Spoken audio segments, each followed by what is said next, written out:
Hi, welcome to the Budding Author Podcast. I'm your host, Simon Ward, and today we have mom of two and YA superstar, Hayley Reese Chow. How you doing? I'm so good. Thank you so much for having me, Simon. It's my pleasure. Formerly engineer, or are you still an engineer? I'm still an engineer. I'm still living that life. So you're combining the two. Absolutely. I'm normally an engineer from 8 to 4 or from 7 to 4, really. And And a then mom of I two as well. run How an old are evening. you? How old are the young ones? They are 5 and 7. Fantastic. Oh, that's perfect, isn't it? You have a busy life then. When you fit in time to write. Oh gosh. Whenever I can, I take my laptop with me everywhere. So whenever I take the boys, like today, I'll pick up the boys from school and I'll take them to soccer and they play soccer for an hour and a half and I will be in the car on my laptop while they're at practice. You're not watching the games. Bad of you, that. It's practice. It's fine.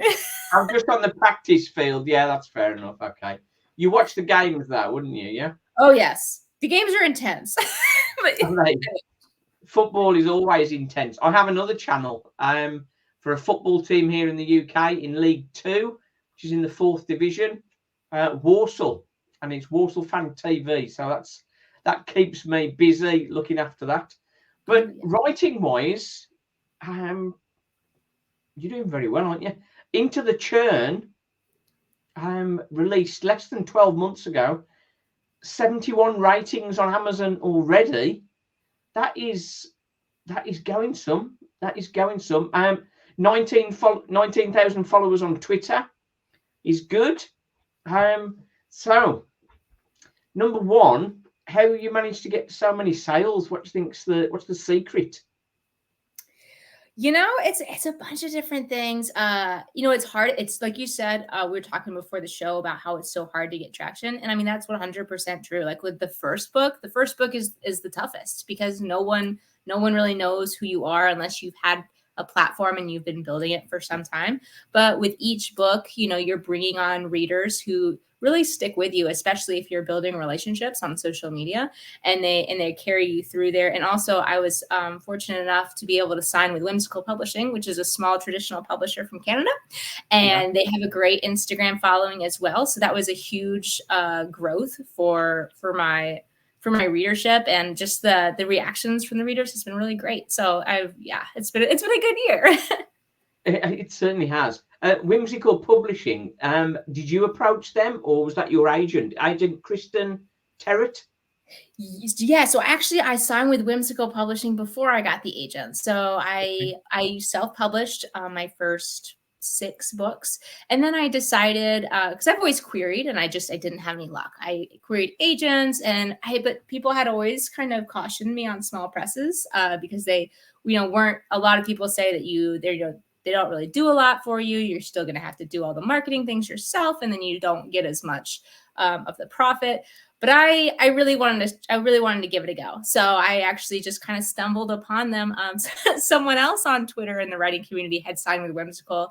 I looked up their site. It looked like their brand was in line with the books that I was writing. And so I queried them, and they accepted me. So it's been a really great relationship. I love Whimsical Publishing. They've really taken care of me. It sounds like you're on a very good ride and very productive as well. What's your writing process? How long does it take you to do a whole book? So your first draft, for example, how long would that normally take you? So I just wrote a draft, and it was my fastest one I've done yet, and it took me about 25 days for the first draft, give or take.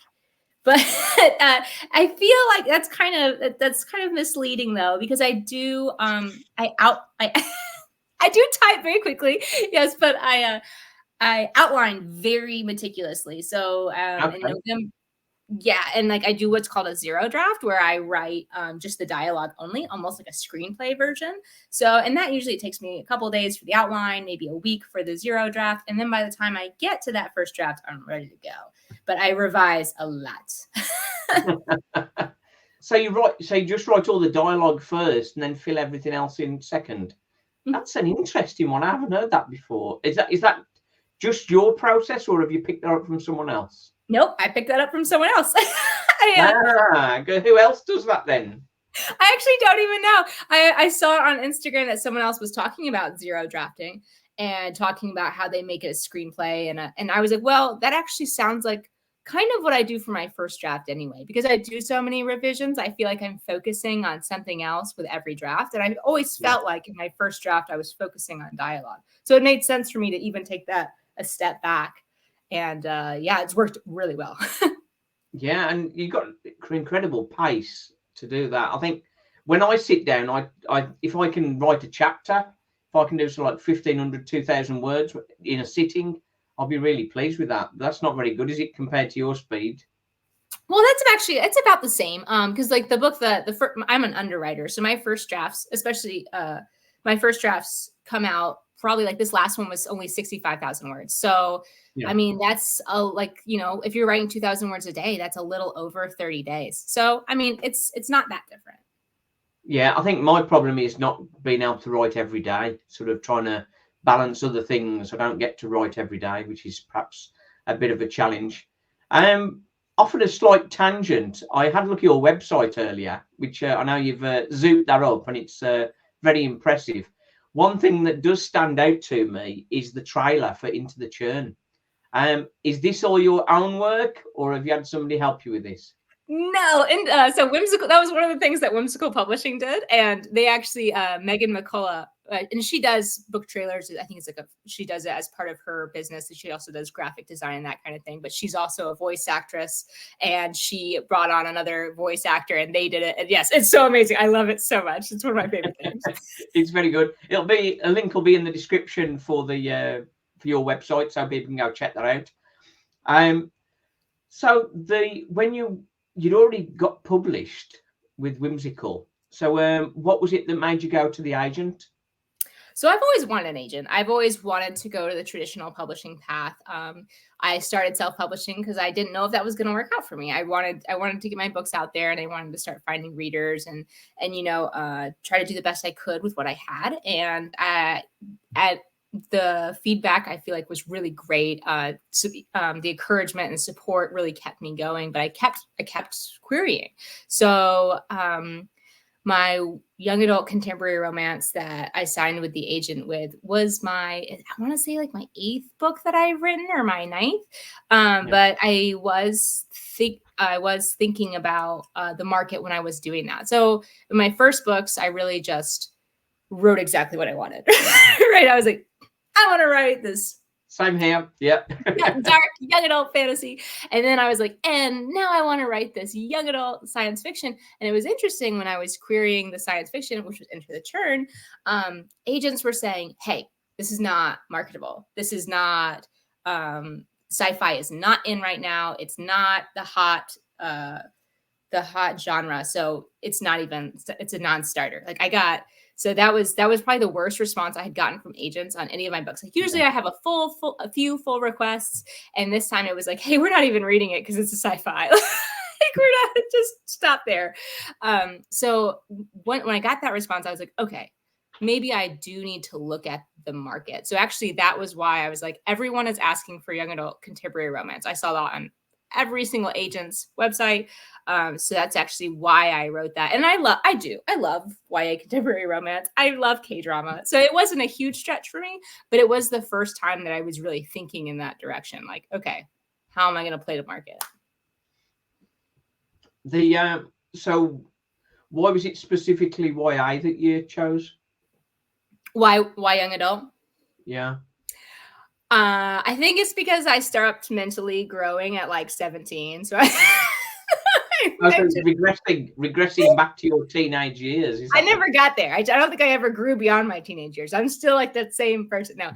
I love young adult. I love young adult fiction. And I think it's because young adult, when I was a young adult, falling in love with reading, that's what I picked up. That's what I fell in love with. I fell in love with young adult stories. And I felt like so many of my experiences that made me who I am happened as a young adult. So I really love to write that period of people's lives where these things are happening to them that are forming the people that they're going to be. And I also just love that young adult outlook where they're entering a world and they're so open to growth and change. And I love that about young adult. So, and I love the fast pace of it. It's my first love. So all of my stuff is young adult. I think when you say the publishers were sort of kicking back a little bit with sci-fi, I think that's potentially down to the fact that we're pretty much in the sci-fi world now, aren't we, with everything that's happening, particularly with AI. Artificial intelligence and artificial general intelligence and the advances of that. That is sci-fi, isn't it? Really, it's sci-fi and it's here. Have you used AI in any way, or is that something you're a bit scared of? So or I have. Yeah. So when it first came out in the artistic world, I saw it a lot, and I used it not really knowing what it was when it was like the art generators. Of course, since then, now that I've learned and how it sources its material and stuff like that, I absolutely don't use it. And I don't have a lot of fear of it. Like maybe I should. I guess I just don't. For me personally, I'm not interested in AI creation of art, of the arts, because I feel like it's that personal connection, right, of myself to the artist and of myself to the author that I'm looking for. So I don't like it. I don't support it, but I don't think I'm scared of it as so much, you know. I create because I love to create and I love connecting with readers, and I hope that they also enjoy that connection. So I guess I'm an optimist. The trailer, I say your superb trailer. I had a go at putting a trailer together. I was just having a play one afternoon. You know, one of these things we do when we procrastinate and don't write and just mess with other things. And I put together a video, and it was I put in my first chapter or half of my first chapter as the dialogue for the opening. And when it went through the AI engine, it changed some of my words. And I think it improved them, to be honest. but it was interesting to see how it had done that, because people say, oh, AI can't sort of portray the emotion that we can put across as writers. And I think on that small example, I think it actually did. So it is sort of taking a part in the world, and perhaps in the creative world as well. As far as the design and that sort of thing, that's again creating characters. I've written a children's book, and I was looking for some images for that, and I went into AI for pictures, basically just to send for submissions as an idea rather than sort of like a full complete outlook.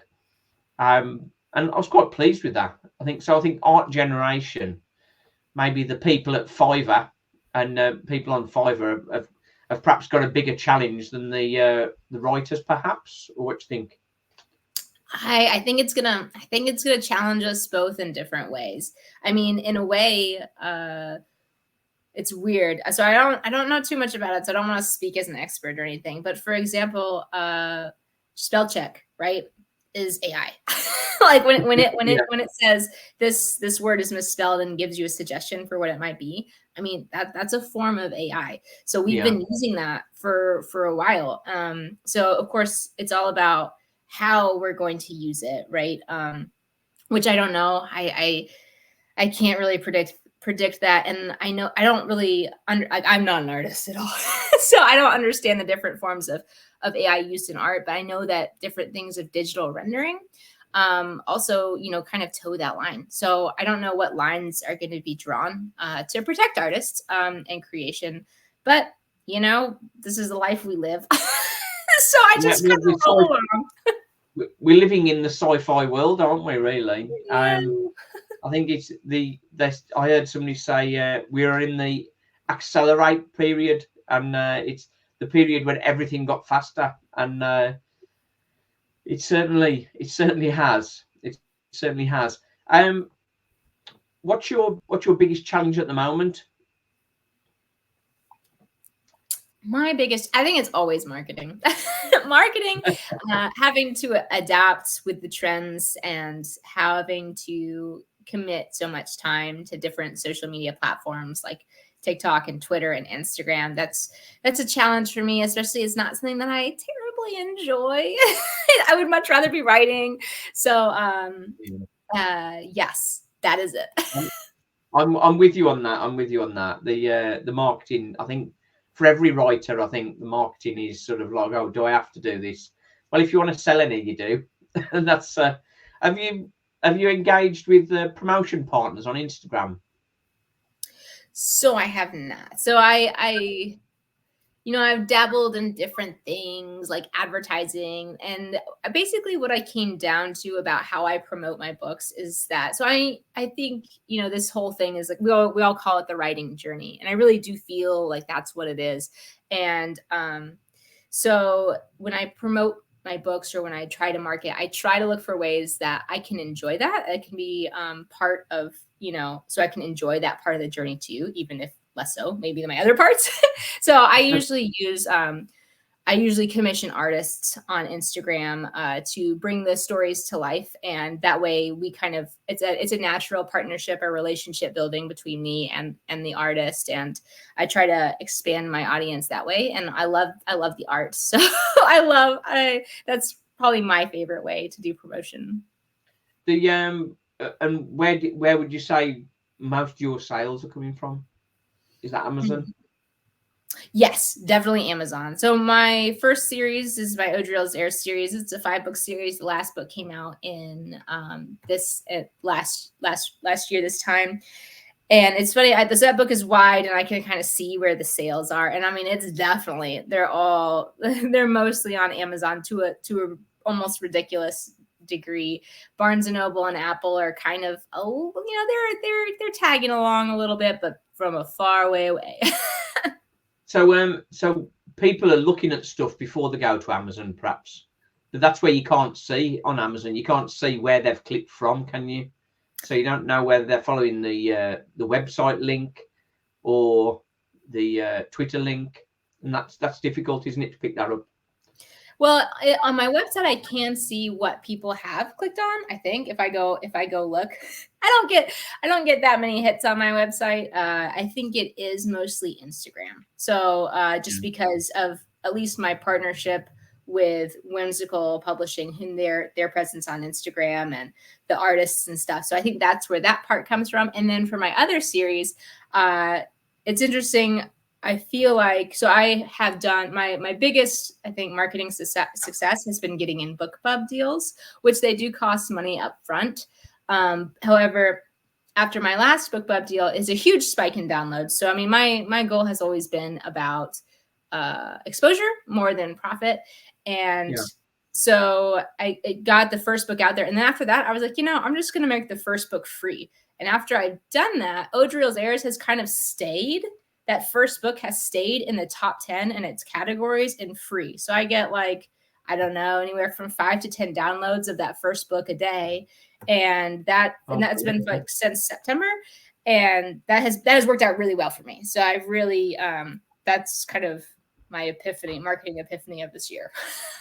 It's a tough one mentally when you've put so much work into a book to put it out there for free. I think with where you are now, because was it eight books you've published now? With the traditional thing, if you advertise and get a sale, they've now got 7 other books to look at. So if you've only got 1 or 2 books, it's very tough to make a profit on the deal. And again, I suggested that to a couple of my friends and the likes who are involved in marketing, and they said, "You've been on that. My first book, it took me 4 years to write my first book." And I said, "Why would you put that out for free when you've spent 4 years doing it?" So That's difficult. I've gone through Amazon book promotions and that sort of thing, and discount offers.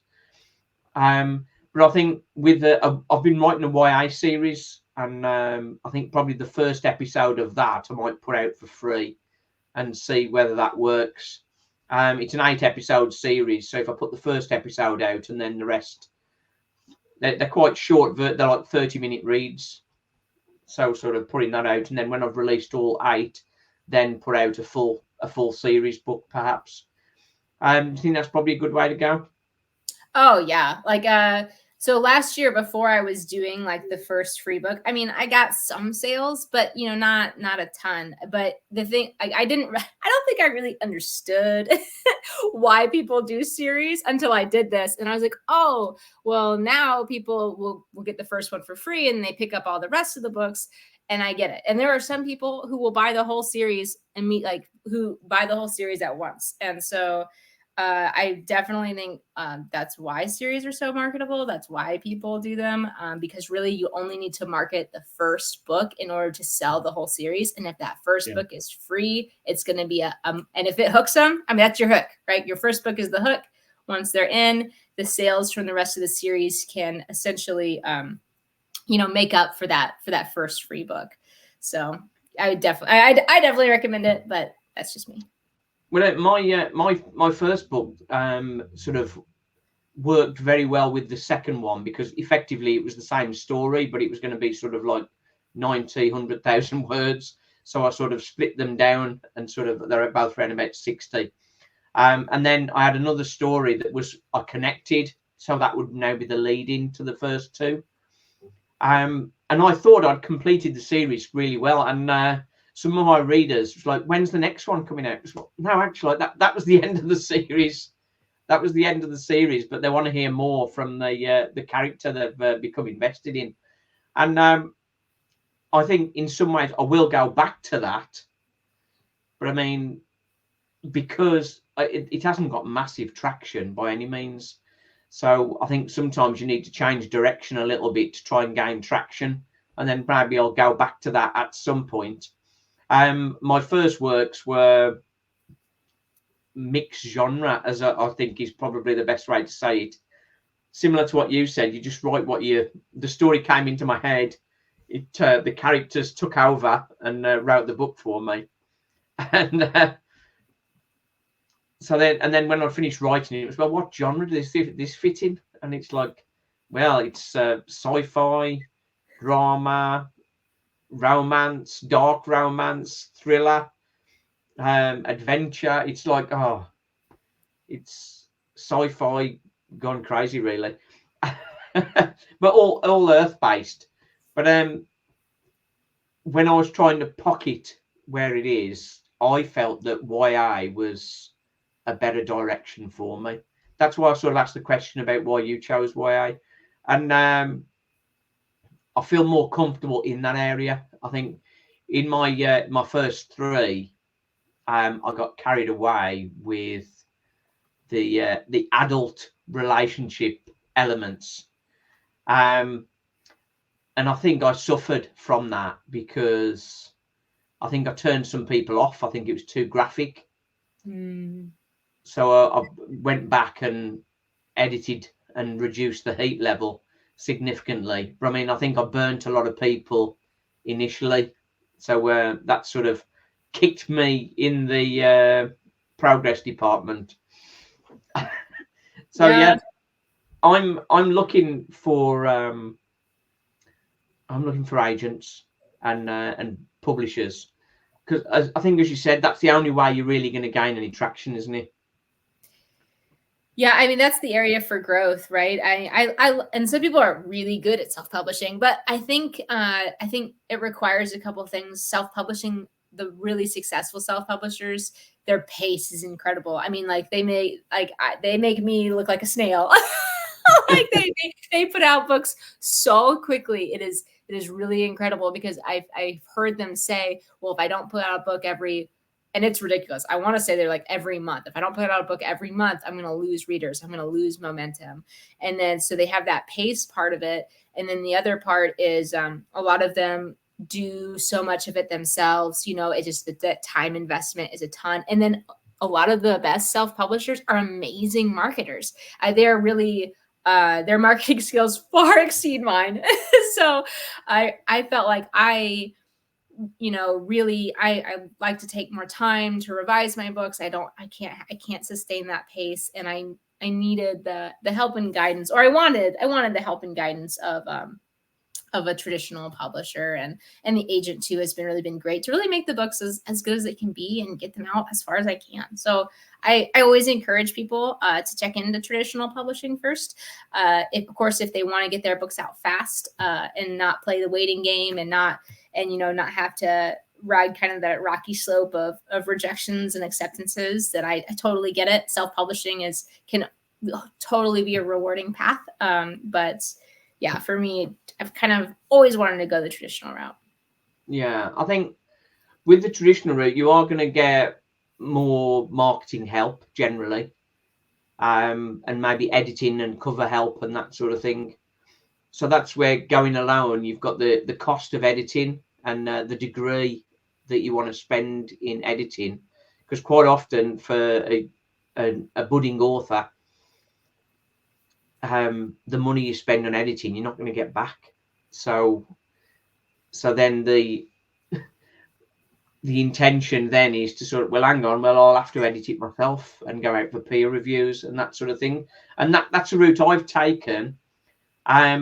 Maybe when I was working full time and the money flow was significantly different, maybe professional editing may have been the better thing to do at that point. But I think going through writing groups is a strong way as well. Do you have proofreaders you take it to before you send it to your editors? Oh, absolutely. I love beta readers. I go through like 3 or 4 rounds of beta readers. Usually by the time I send it to the publisher or to the agent to start their revision, I've already had 10 people read it. I use my family members are really great. They're very honest, maybe even too honest. They're very honest with their feedback. And then I have long-term critique partners that I've worked with for a really long time. And then I also have I have used beta readers that I also found on Fiverr that I've worked with for a long time. They're just really solid. They save me time, even though I have to pay for it. It's worth the investment for me to have that second pair of eyes to help it along. So then it goes to the agent or the publisher to start their revision round. So it goes through a ton of revision before it comes out. But I've learned so much from my critique partners and my beta readers, especially when I was a young author. Oh my gosh, they helped me grow so much, and I really wouldn't have gotten anywhere without them. So when your project's overlapping, are you writing the next one when they're still reviewing at your publisher? Exactly. There's so much waiting, right? There's so much waiting in the writing journey. So I'll write one, and I also like to give myself time to rest so I can come back to it with clear eyes. So I'll do like a first draft, and then sometimes I'll even write a first draft of like, say, book A, and then I'll write a first draft of book B, and then I'll go back and I'll revise book A, and I'll send it out to the first beta readers. And then while I'm waiting for their feedback, I'll go back and revise book B. So then when book A comes back, book A goes out. There's a whole spreadsheet. It's like it's a juggling game. I can imagine that spreadsheet is lengthy. I've done something similar actually. I'd written the first draft of all 8 episodes of the YA series, which is The Life of Billy Spark. And then I decided I edited the first episode, sent it out for beta readers, and then I've sent that out for submissions. And then while all that was happening, I'm writing a new YA story. So that's I'm just finishing off the first draft of that now.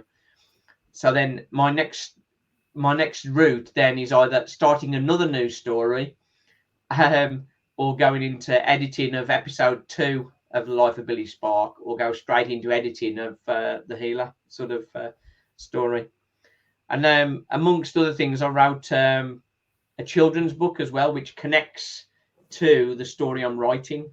So how can I put this without sort of going on too long? Something happens to the character that makes him that gives him extra health and gives him strength. and it's connected to a story, a children's story called Catch a Leaf.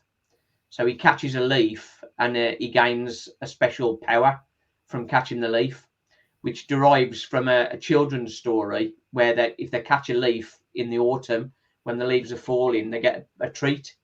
So then that's the adult version. But the catch a leaf story for the children's story doesn't exist. I've created that, and that's I've just had a call back for a full manuscript on that. So very cool. So that'll probably go further than the ones that it's meant to connect to. I don't know. That's crazy. Hayley, that has been fantastic. We will put the links in the description for all your contacts and that sort of stuff. It's been a pleasure talking to you. I think we could have talked forever. Maybe we'll have you back and we talk about your Twitter journey and things like that. But I certainly hope you enjoyed the show. And we've got the actual podcast going live very shortly. So we'll have to check out that. But for now, thank you very much. Hayley Reese Chow. Good one. Awesome. Thank you so much for having me, Simon. Been my pleasure. Bye-bye.